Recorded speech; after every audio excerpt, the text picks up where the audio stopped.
Salve, salve! Tudo beleza? No vídeo de hoje, eu vou falar sobre a Páscoa. Estou gravando hoje, domingo de Páscoa, esse vídeo. E diferente dos outros, eu não pretendo fazer nenhuma edição desse vídeo. Na verdade, ontem mesmo eu abri o meu YouTube e falei, vou fazer minha primeira live. Descobri que eu preciso ter 50 pessoas me seguindo, 50 inscritos no meu canal para poder fazer uma live. Então, desde já, eu te faço esse convite. Me segue, se inscreve no meu canal e me permita fazer essas lives aí. Beleza? É, e bom, descobri isso. Eu até entrei em sintonia com o Instagram. Falei, cara, será que eu vou fazer uma live no Instagram e tudo mais? E eu fui guiado para um outro conteúdo que justamente me ajudou nesse momento.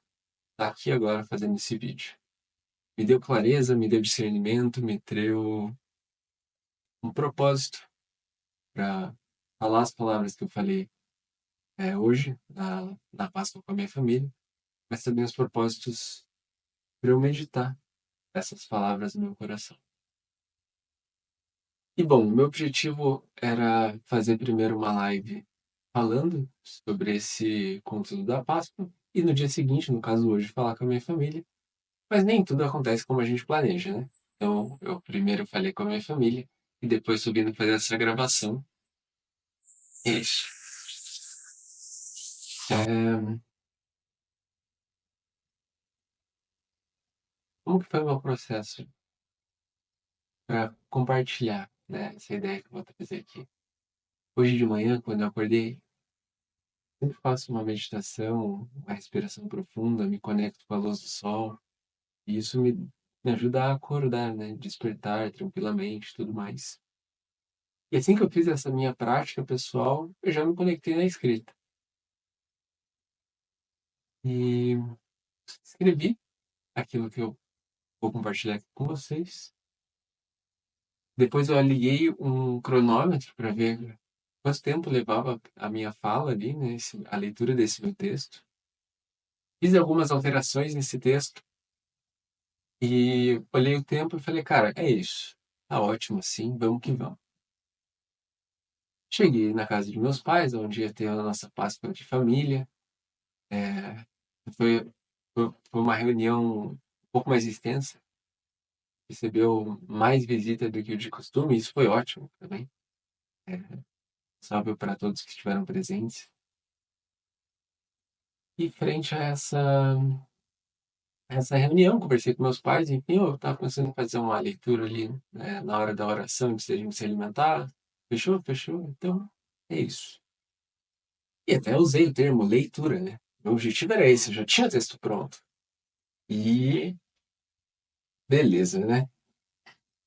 Chegou o momento da leitura, meu pai abriu a palavra, conversou ali e passou a palavra para mim. Naquele momento, peguei meu celular e fui abrir o texto no aplicativo normal de texto, né? E não abria. E erro, e carregando. Isso tudo, sei lá, 30 segundos, mas 30 segundos para um celular carregar um texto já é muita coisa, né? Eu falei assim, tá, entendi o recado. Desliguei o celular, coloquei no bolso, faça sua live aqui com a sua família. Né? Se o seu objetivo é falar publicamente palavras que vêm do coração, sua primeira oportunidade é aqui com as pessoas que te criaram, que você conhece a tua vida toda e que tem um amor incondicional por ti. Independente do que você fale, o amor ali ainda estará presente. E aí, isso foi um convite, foi um insight, né? Eu só tive depois da leitura, depois da fala, né? Depois da, enfim, da mensagem que eu passei para meus familiares, mas foi muito especial esse momento. E agora eu vim compartilhar com vocês essa ideia, beleza? Vamos lá. Vamos falar primeiro da Páscoa, né? Vou recapitular, ou melhor, eu vou referenciar o meu vídeo do Natal, aí, ou aqui, tá um desses lados. Se você não ouviu a minha mensagem de Natal, mas que já passou alguns meses, te convido a ouvir depois desse vídeo. Vai ficar também como sugestão para o final. Mas eu expliquei lá na mensagem de Natal que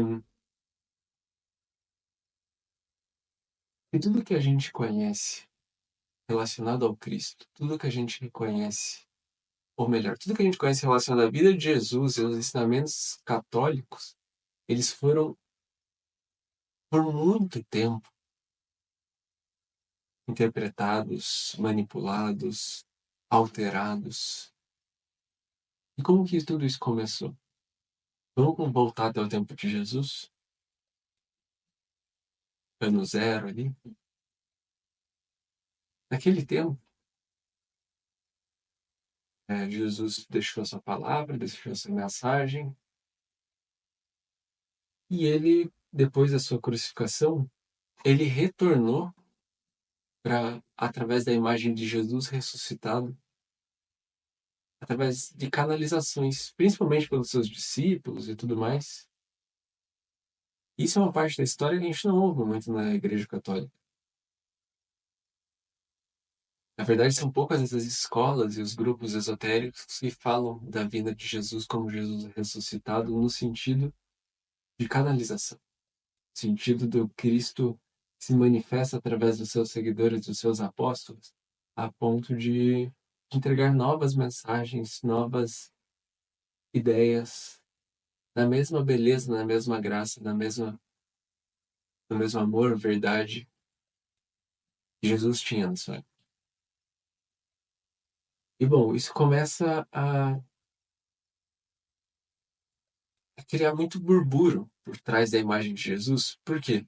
Porque novas pessoas começaram a sintonizar com essas mensagens e achavam que recebiam canalizações. E também não foi todas as mensagens canalizadas de Jesus que era Jesus de fato ali falando.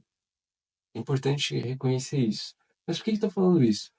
Porque levou 325 anos até que o Império Romano falasse assim: pô, mano, a gente está aí matando os cristãos à torta e à direita, toda hora tem alguém sendo crucificado, toda hora tem alguém morrendo de uma forma. Pão e circo, né? Os tempos eram outros, mas toda hora existia essa morte dos cristãos.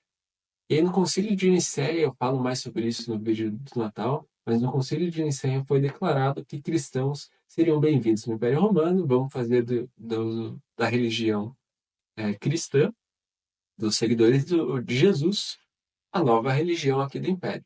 Beleza? Beleza. Não foi bem assim, tudo beleza, porque existiu muita discussão para definir quais seriam as referências de Jesus que ficariam é, historicamente registradas como sendo verdadeiras. Sabe como é que é, né?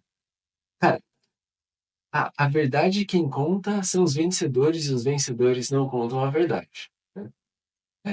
Toda a história tem três versões, meu pai sempre me fala isso. Tem a do vencedor, do derrotado e a verdade. Então, naquele momento,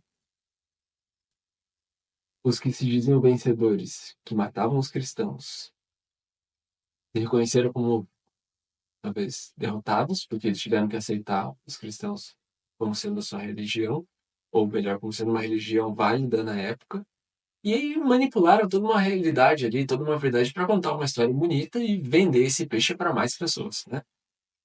Vender esse peixe, no caso, Jesus, né? E beleza. Bom, com base nisso, né, essa é a introdução que eu queria trazer aqui, para a gente falar o que significa Páscoa, né? Cara, a Páscoa ela já vem muito antes dos tempos de Jesus. A gente tem que lembrar que a Santa Ceia aconteceu quando Jesus estava comemorando a Páscoa judaica. E a gente também pode verificar o seguinte, que isso muito facilmente pode ser um fato simplesmente alterado para contar uma história bonita, né? E o que eu quero dizer com isso? Quero dizer que a Páscoa está além da morte, do renascimento do Cristo. Nossa, Lucas, mas além da morte, ou vamos colocar da morte e renascimento de Jesus, além da morte e renascimento de Jesus, como assim? A gente está falando da morte e do renascimento de todo um planeta, e que naquele momento era referenciado no hemisfério norte. Vamos acompanhar aqui comigo esse raciocínio. No hemisfério norte, ou melhor, vamos começar falando da gente, né? Aqui no hemisfério sul, estamos vivendo o outono, perfeito? No hemisfério norte, a galera está vivendo a primavera. A galera está começando a ver a vegetação agora, depois de um longo inverno. Se hoje a gente passa alguns perrengues no inverno com frio, baixa imunidade e algumas doenças, imagine naquela época. Então, a primavera ela vinha como renascimento não só da vegetação, mas de toda uma sociedade. Haveria agora abundância de alimento, o comércio voltaria a prosperar, as famílias sairiam de casa com mais alegria, com mais harmonia. Haveria mais esperança a partir do tempo de primavera. E isso era de fato o significado da Páscoa naqueles momentos. Era a celebração desse retorno da vegetação e de todo o aglomerado de coisa boa que acontecia junto com isso. Então, esse é só uma iniciativa, é só uma introdução, né? Do que eu conversei lá com a minha família, mas esse era o pontapé inicial que eu queria compartilhar lá e compartilhar aqui também. E o segundo ponto é uma referência bonita que eu ouvi esses dias e que tem tudo a ver com a Páscoa. E essa referência fala sobre o ovo de Páscoa, né? Existe todo um conceito histórico também do ovo de Páscoa, que eles eram é, preenchidos com presentes realmente, às vezes podia ser chás, podia ser cacau, podia ser até objetos, enfim, entregues dentro desse ovo para outras pessoas, uma pessoa presenteava a outra, através desses presentes cuja embalagem era um ovo pintado, colorido, como são os ovos de Páscoa. Mas a referência que eu queria compartilhar com vocês é, é a seguinte: tem a ver com renovação, tem a ver com renascimento. Tanto as aves quanto os peixes possuem um primeiro nascimento que vem através dos ovos e vem através das ovas. No caso dos pássaros, esses ovos se mantêm em ninhos, muitas vezes no alto de uma árvore, mas essa árvore sempre presa à terra. Paralelo às aves, a gente tem os peixes, cujas ovas muitas vezes se encontram na beira de lagos ou também no fundo do mar, próximo sempre em corais, né, esse tipo de coisa, mas sempre próximo à terra. Ou seja, a primeira forma de vida dos peixes e dos pássaros estão presas à terra. Mas o propósito dos peixes e dos pássaros não é ficar preso à terra. Os pássaros, o grande propósito é voar, explorar os céus. Peixes, o grande propósito é explorar o mar.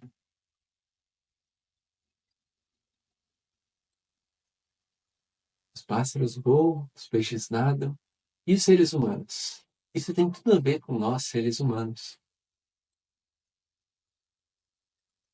Nós teremos de vencer a nossa própria casca, nosso próprio ego terreno, mundano, para viver a realidade do espírito.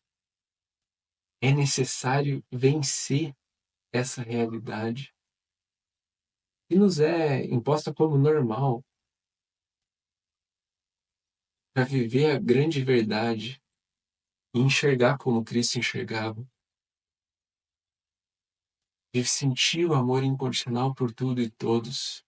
Há necessidade de vencer o próprio ego, que a toda hora está julgando, se afastando e se dividindo.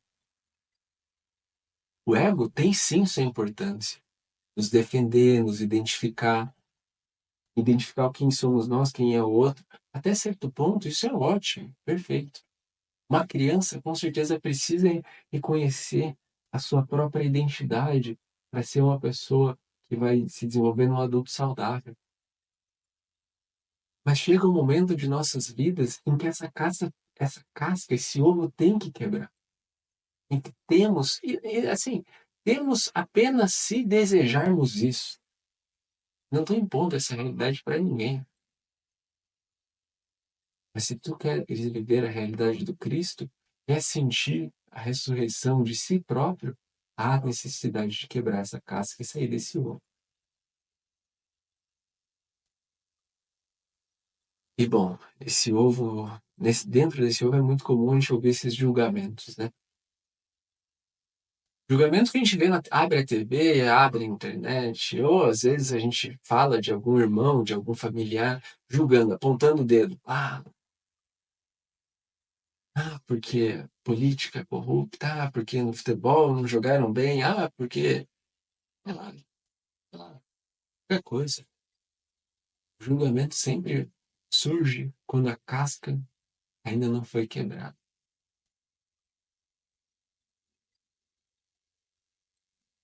Mas quando a gente começa o processo de libertar, de sair da própria casca, a gente começa a reconhecer que todas essas vezes em que eu apontei os dedos, os meus dedos, o meu dedo para pessoas alheias, na verdade eu estava apontando eles para mim mesmo. O outro apenas estava sendo um reflexo daquilo que eu tinha dentro dessa própria. E isso não é nada confortável. Isso aqui não é nada fácil de se fazer. É muito mais fácil ficar dentro de uma zona de conforto onde eu posso julgar todo mundo, apontar o dedo para todo mundo, me botar como vítima, me botar como super-herói, me botar numa posição acima ou abaixo, conforme que eu quero receber desse mundo à minha volta. É muito fácil e muito confortável. Mas para aquele que quer realmente renascer e viver a obra que seu espírito pode desbravar nesse mundo, aí sim, esse ser humano tem que se botar pequeno, abrindo a sua casca, eliminando toda essa realidade terrena, reconhecendo que todos esses julgamentos, na verdade, dizem muito mais a respeito de si próprio do que das outras pessoas, para daí sim pedir uma ajuda, aceitar uma ajuda vinda de algum irmão, vindo de algum qualquer representação de Deus que está em tudo e em todos. E aí essa ajuda chega e a gente começa o trabalho de lapidação. De uma forma, é aí que sim que a gente começa o trabalho de lapidação. Aquela história de tirar toneladas de material inútil de dentro de nós. Falei disso num outro vídeo. É sobre isso. Sobre reconhecer que esse material inútil são todos os julgamentos que eu vejo fora de mim. Tudo aquilo de mal, de horrível, e que todo mundo conhece, são os 7 pecados. É a luxúria, é a vaidade, é a ira, é a gula, é a ganância. Todo mundo sabe. E todo mundo enxerga fora quando tem ira, quando tem vaidade, ou quando tem maledicências e idiosincrasias, como o quê? Será que tem alguma coisa para além desses 7 pecados? Além de ter, né? Vícios, apegos, é claro. Tem alguma coisa que você está buscando ali, né? Que está relacionado aos 7 pecados, né? Mas às vezes relacionado à preguiça até de ser alguém melhor, mas é interessante visualizar que a gente identifica muito fácil os vícios, os apegos, os pecados alheios. Mas quando a gente se olha de frente com o espelho e reconhece que, cara, mas nossa, eu também tenho todos esses vícios, apegos e pecados, meu Deus, se bota pequeno, reconheça que você sim tem isso. Se for necessário, peça perdão para si mesmo. Peça perdão por se limitar. Peça perdão por não aceitar ser a grandiosidade que o Cristo é. Essa é a realidade da casca. E bom, frente ao despertar, né, frente a esse processo de eliminação de tudo aquilo de julgamento, começa a florescer como espírito e assim começa a enxergar a realidade como ela de fato é. E da mesma forma que eu fiz com a minha família, eu faço isso contigo aqui e agora. Irmão ou irmã, tenho certeza de que não é difícil para ti lembrar de pelo menos um julgamento que você faz para a realidade alheia. Lembre de um desses julgamentos. Se você lembrar de mais de um, ótimo. Pode ser um julgamento que você faz para algum familiar, algum julgamento que você faz para algum amigo, para algum colega, para alguém do seu trabalho, ou mesmo uma figura pública. Reconheça agora esse julgamento dentro de. Aceite que de alguma forma você também carrega isso que você está julgando. E frente a isso, te convido para ouvir essa oração, que diz o seguinte: Ó Pai e Mãe do Cosmos, origem nossa, direcione a tua luz dentro de nós, tornando-a útil. Cria teu reino de unidade agora, que somente teu desejo possa atuar dentro e junto ao nosso amor. Assim como em todas as ondas de luz e em todas as tuas formas, provê para cada dia tudo que assimilamos em pão e em conhecimento. Desfaz os laços dos enganos que nos prendem, assim como nós liberamos as amarras com que aprisionamos os enganos de nossos irmãos. Libera-nos das ilusões que a superfície e a aparência das coisas dos mundos nos detém. De ti nasce toda a vontade reinante, a canção que se renova de tempos em tempos e a tudo embeleza. Possam a tua verdade, poder e canção ser o solo fecundo de onde nascem e se manifestam todas as nossas ações. Assim seja. E toda essa fala, toda essa construção vem justamente para desfazer as amarras dos enganos que aprisionam você mesmo através das amarras e dos enganos que você aprisiona os seus irmãos. O julgamento é uma dessas amarras que você condensa uma determinada realidade de um irmão e com isso condensa a sua própria realidade. Lembrar desses julgamentos com a intenção de liberá-los é o primeiro passo para se ver livre das realidades que não deseja mais compartilhar, viver, experienciar na Terra. Acredito que é dessa forma, quando liberarmos todas essas amarras de nós mesmos e dos irmãos à nossa volta, estaremos vivendo o reino dos céus aqui na face da Terra. Se esse vídeo te corroborou de alguma forma na construção do reino dos céus na face da Terra na sua vida, te convido a compartilhar esse conteúdo para outros. Te convido também a reassisti-lo, se for o caso, a curtir e comentar o que você sentiu durante essa oração frente à intenção aqui colocada.